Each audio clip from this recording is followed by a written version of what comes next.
athlete to the fullest extent.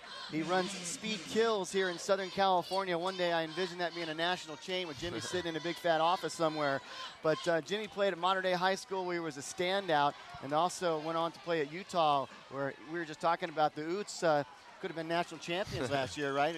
Pull some strings with that BCS. Yeah, you know, they're undefeated. Yeah. No one else can say that. So, Jimmy, your philosophy on speed, because it's one of the things that, I've been mentioning it in your tagline. You said if you can't catch it, if you can't catch up with it, it's not going to happen. Your thoughts as we take a look at your camp this past summer?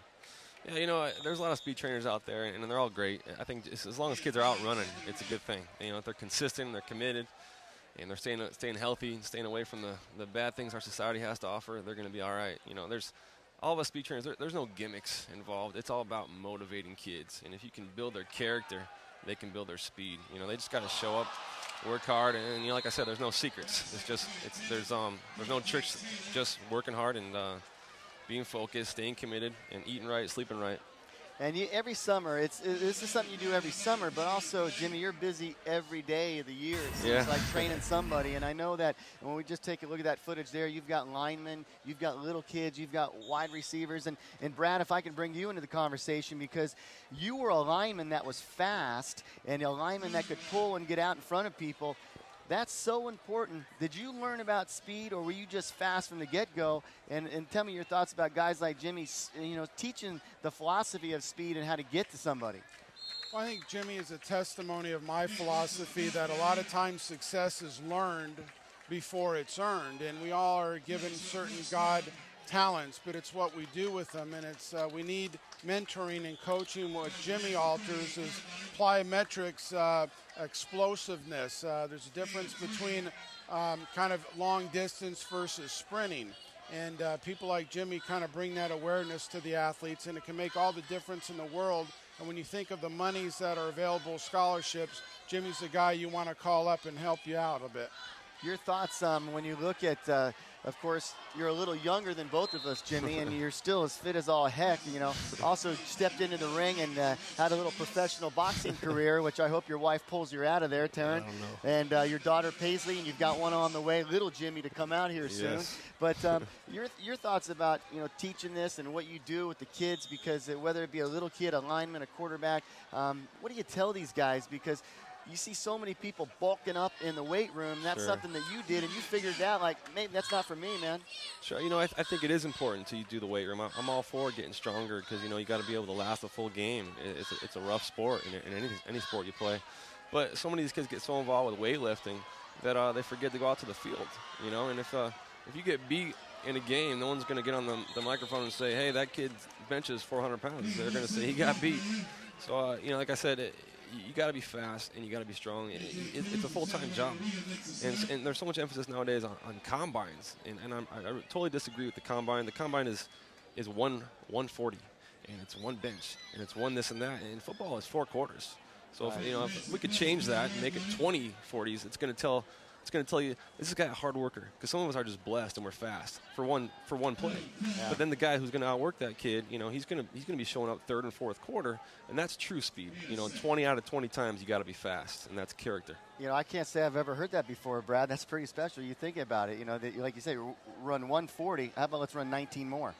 Well, it's kind of what they call functional strength. There's a difference between bench pressing 400 pounds and playing, 70 to 80 plays a game. And when you think of some of the greats, Anthony Munoz and Howie Long, both Hall of Famers, I don't think they could even bench 300, but they did what Jimmy's talking about, is that they learned how to be explosive and be game ready. Sure, exactly. Game speed. Yeah, Jimmy Nolan, I know Jimmy taking a look here in the bright green because he always got the bright colors on so people can see him coming, because he's a flash half the time. Your thoughts? You got a couple young kids out here that you liked, that you like right now. Tell me some of the kids that's kind of piquing your interest right now. I did not train the kid from Tesoro. Is it Preston? Preston King? Yeah, Preston King. He's a stud. He's very football savvy. He knows the game.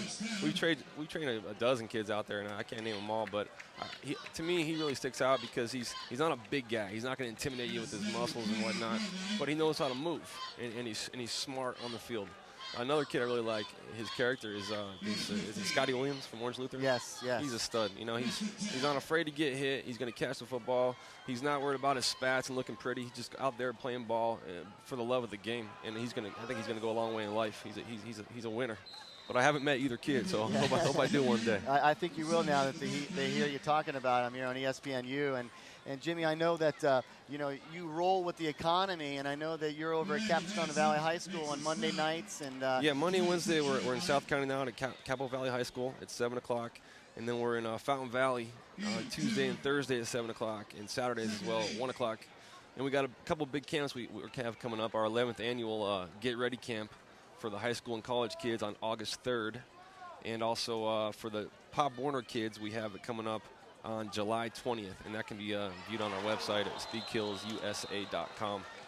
So hard work is what it's all about. And the score right now, 31-0 with 59 seconds to go here in this third quarter of play. And when you take a look at what's going on in the field tonight, I'm as surprised as anybody that the score is 31-0. I know that you've talked to Brian Barnes probably in the past. You've met up with John plenty of times in your career. Can you tell us about, from your perspective, a player's perspective on those two coaches? Because one's already, famous, and the other one's going to be famous. Sure. Yeah, either way, the Barnes wins, and that's a nice thing to come home to the family. Someone gets a win. I think both coaches know it's an all-star game, and anything can happen. It's usually defensive dominated, and turnovers win and lose games out here. As a player, it's tough when you're down 31 points, but all you can do is control your effort on the field, and I feel bad for these guys from the north, but it ain't over till it's over. We'll see what happens. That's right. Plenty of time left there in this game. 4 quarters of play, and you've got 58 seconds left in the third. And Brad, I know you're a very patient man. You're a smart man because you listen a lot. Tell me your thoughts about what you're hearing out of Jimmy and how that applies to today's football, because it seems like it's a throwback from when you played. Well, I think, when it comes to winning, it's all about team. And, everyone has to do a certain amount to get themselves ready. But you're really as good as the people you surround yourselves with. And being around people who have principle, where they believe in certain values that have made our America strong, I think is what most successful people and leaders like Jimmy is trying to not only coach them on the football field, but also coach them to be successful in life. Who was your most influential coach, Jimmy, as we wind down in this third quarter in your career, whether it be high school, Pop Warner, college, even now? My dad. My dad taught me good character, honesty, work ethic, being disciplined, and, making sure that you get it done every day. Whatever you do 100%, and then some. And then when everyone's out on vacation, you stay home and you work.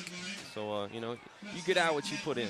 That's and right. I still follow my dad to this day. I think he taught me more than anyone else has. I don't think you guys realize how much you have in common between Brad Buddy and Jimmy Nolan right here. I'll make the invite. Brad, you're invited Monday and Wednesday to come over to Jimmy's camp as he gets into the end zone here. Monday and Wednesday at Capital Valley High School. I know that he would love for you to come over and maybe talk to the kids. And, Brad's a great speaker and also a physical therapist, so maybe he can help tune up these kids' bodies, too, after you get done. We would be definitely honored to have him come. I think he might scare away some kids. I saw this guy stand up. I think he can still put the pads on. Brad, is that a welcome invitation? You're going to take him up on it, or take me up on it? I don't know. It would be great. Brad could probably get out there and run some 40s. What do you think? Can you still do that, Brad? No, I can't, but I can really think myself through it. I think that's called visualization. Yeah, same here. I might not be as old as you guys, but my body, I think, is a little bit older. Into the end zone we go, a touchdown. So the North, they get on the board, and as Jimmy Nolan was saying, it's not over till it's over. So the North, they come up with the score, and a pretty play it was in the corner of the end zone. And I know the North, they got to feel good about that. Brad, what are your thoughts? Well, Scotty Williams was wide open in the end zone. Outstanding young man, again, going to West Point, saw the movie Saving Private Ryan and wanted to serve his country, and he served the North team very well on that play. 31-6 with 17 seconds left to go in this third quarter. And I kid you not, there's a lot of time left when it's John Barnes on the sidelines and he's down because he knows how to get his team back up and in the game. That is up and it's good. So 31-7. I want to thank you for stopping by, Jimmy Nolan. Thank you Speed so much. Fields, It was an honor. rules, buddy. I appreciate it, Paul. And we'll be back with the fourth. And Thanks, here it buddy. is once Pleasure to meet again. you. The score in the end zone. Touchdown to Williams.